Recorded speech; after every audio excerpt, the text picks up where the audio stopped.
Olá, gente! Gente, fica aqui comigo. Eu vou contar uma história para você, mas essa é uma história muito linda. Eu vou contar uma história da Bíblia de Jefté. Uma história bem interessante que vale a pena você ouvir até o final. E nessa história eu vou contar para você como se aplica a análise corporal. E nessa história dá para saber quais são os traumas vividos por Jefté, quais que são os traumas, os traços de caráter e vamos lá. Então tá, Jefté foi um homem que a Bíblia logo de cara já faz um elogio para ele, diz que é um soldado valente, outras versões falam de uma forma diferente. Ele foi filho de Gileade e também a cidade onde ele morava era Gileade.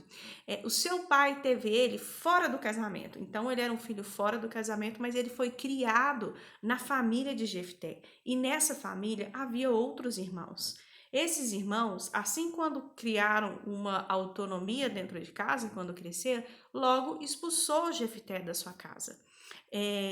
Jefté também foi expulso da sua cidade. Jefté foi para uma outra cidade, uma cidade chamada Tobi. Nessa cidade, ele encontrou com alguns homens, com algumas pessoas que a Bíblia descreve que não são pessoas boas, e ele enturmou nessa galerinha, entendeu? Tava ali perdido, sem ninguém, enturmou nessa galerinha. Então, Jefté, a cidade de Gileade, ela ia ser atacada pelos inimigos. Deixa eu lembrar aqui o nome dos inimigos. Amonitas, pelos amonitas. A cidade de Gileade, ela foi dada por Deus na época de Moisés. Então, não estava fazendo nada de errado, eles estavam ali naquela cidade, só que os amonitas resolveram reivindicar e guerrear.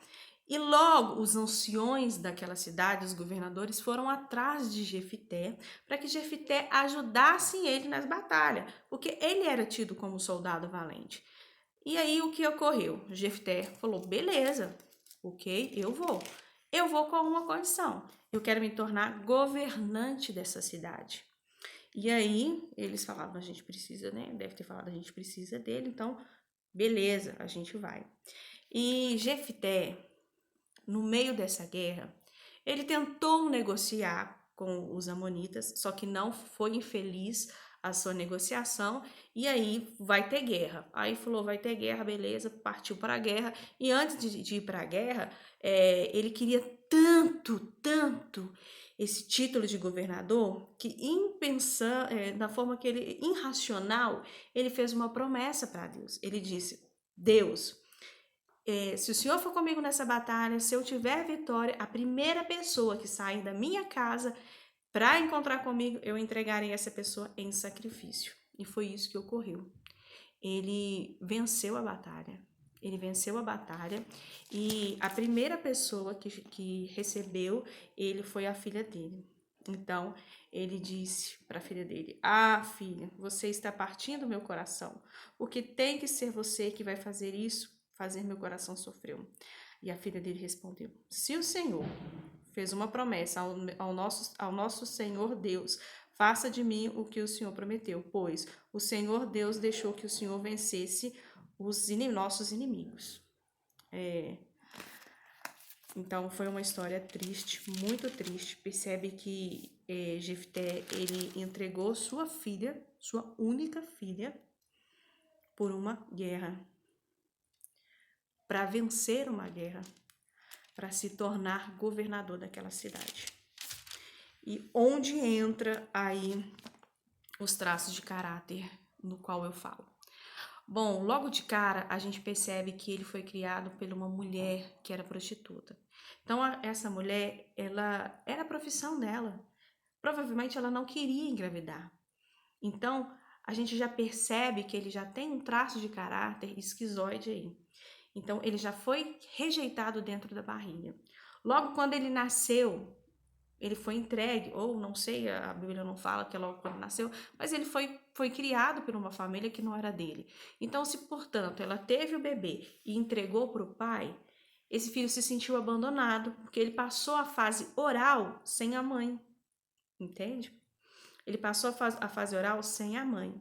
A gente percebe também que o terceiro traço de caráter de Jefté é o traço de caráter psicopata, da psicopatia. Por quê? Porque ele negocia o tempo todo. Ele falou, eu só vou participar da guerra se eu for governador.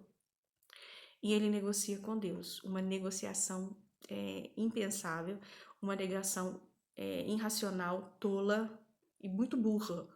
Ele negociou a vida da filha dele, ele não sabia quem iria encontrar com ele, mas eles tinham uma filha e existia a possibilidade dela ser a pessoa no qual ele ia entregar em sacrifício.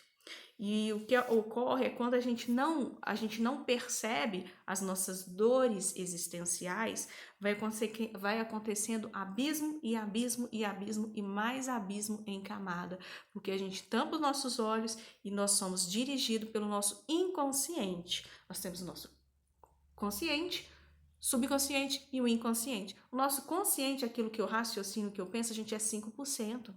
Vamos combinar que Jefté ali no meio dessa negociação, ele não pensou. Ele não pensou. Ele estava sendo dirigida pela dor da rejeição, pela dor do abandono, e essa dor é muito forte. Ele não se sentiu participante daquela família, ele se sentiu rejeitado. E o que acontece? Todo ser humano, ele tem o direito de pertencer. É uma lei do pertencimento.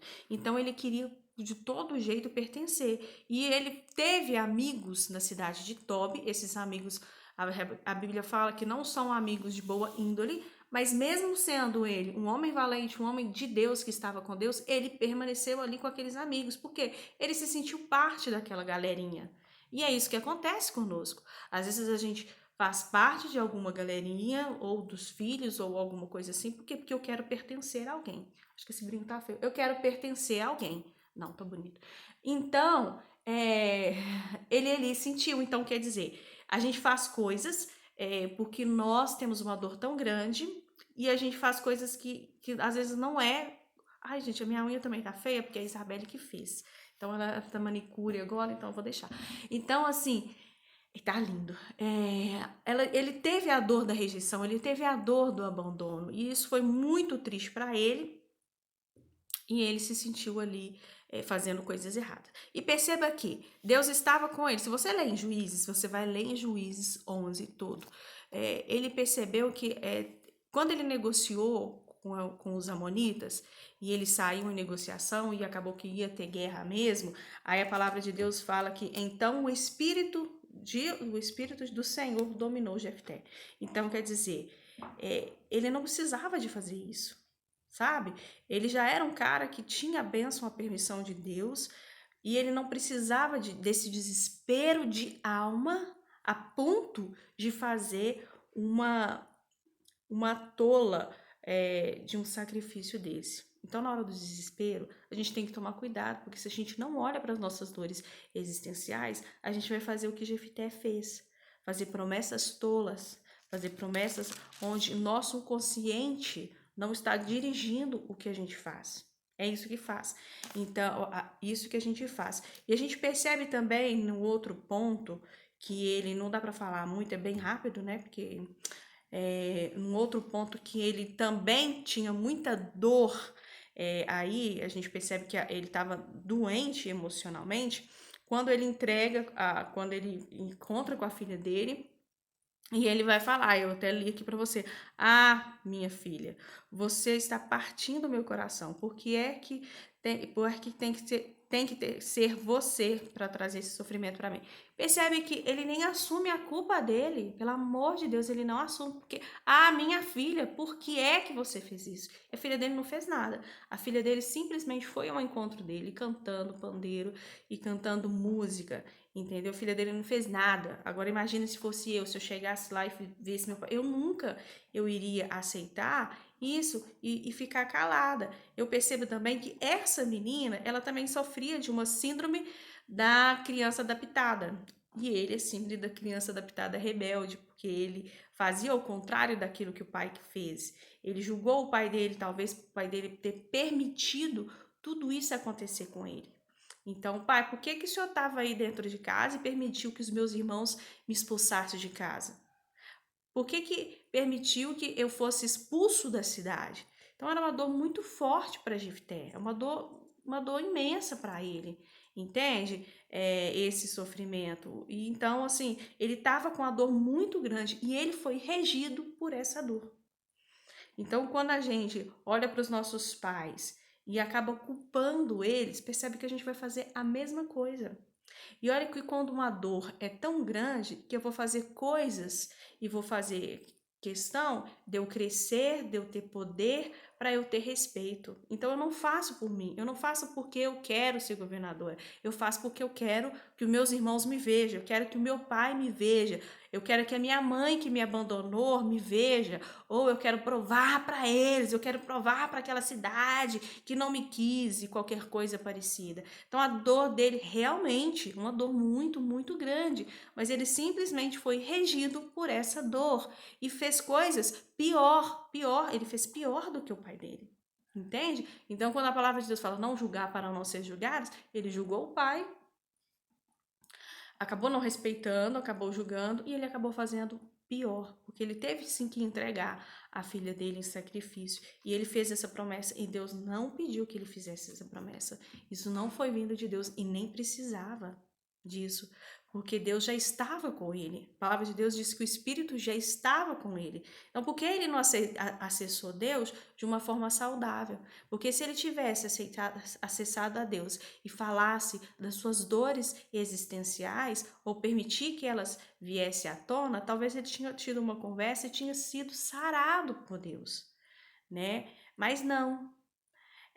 Da mesma forma com que ele não assumiu a culpa aqui perante a filha, ele acabou jogando a culpa na filha. Então, esse mecanismo é um mecanismo de defesa. Às vezes é um erro nosso e a gente não assume. E quando a gente não assume esse erro, não dá espaço para que nós tenhamos a cura. Então, são muitas dores aqui. Queria ficar falando um tempão sobre isso, porque dá para falar muito, muito, muito aqui. Então, são muitas dores que Jefté sofreu. E uma das dores é a dor da rejeição, a dor do abandono e a psicopatia. Percebe que ele negociava. Ele negociou com os anciões para que eles se tornassem governador. Então, aí dá para saber que ele tem um traço de caráter da psicopatia. E ele negociou com Deus, fazendo barganha com Deus, diante de uma atitude que foi a promessa, o sacrifício, né? De matar, de entregar alguém em sacrifício, qualquer pessoa que saísse da sua casa. E quem saiu foi a sua única filha. Então, quando nós não prestamos atenção nessas doenças emocionais que estão dentro de nós, que estão dentro do nosso meio familiar, a gente vai adoecendo a nossa família a ponto de não gerar mais descendentes e haver morte de uma geração. E foi isso que Jefté fez. E em paralelo com o meu trabalho, às vezes as pessoas falam, eu não pago uma terapeuta, eu não pago uma psicóloga, eu acho futilidade, eu acho bobeira. Gente, tem coisas que a gente precisa se atentar a elas. A gente tem que verbalizar, a gente tem que falar, a gente está cheio. E quando a gente está cheio e a gente esconde essas dores existenciais, porque é isso que aconteceu com Jefté, ele simplesmente escondeu e ele simplesmente foi regido por essas dores. É isso que acontece com a gente e a gente são dores muito fortes.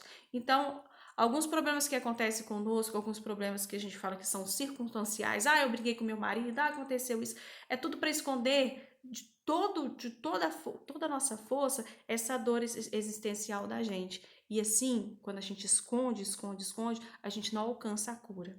E às vezes está tão no nosso inconsciente que a gente não consegue ver. Então, assim, vale muito a pena a gente estar desabafando, a gente estar falando, a gente estar indo num profissional que nos ajuda a enxergar isso. Entende? Porque eu tive que buscar um outro profissional para que eu enxergasse. Entende? Então tem muita gente sofrendo, entende?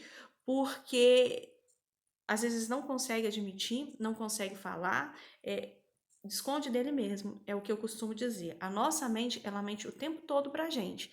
Então, é um mecanismo de defesa, a gente não enxergar, a gente não vê.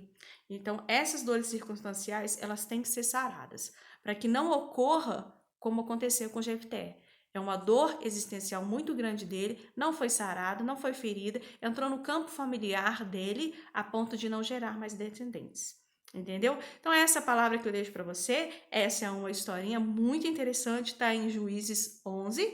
Eu espero que você vá lá e confira para saber se isso é verdade ou não. Dá para explorar muito mais sobre esse texto e eu não vou poder falar muito mais aqui, mas eu espero que você tenha entendido, tá bom? Então, é só isso. Fica com Deus e até mais. Até o próximo vídeo. Tchau, tchau.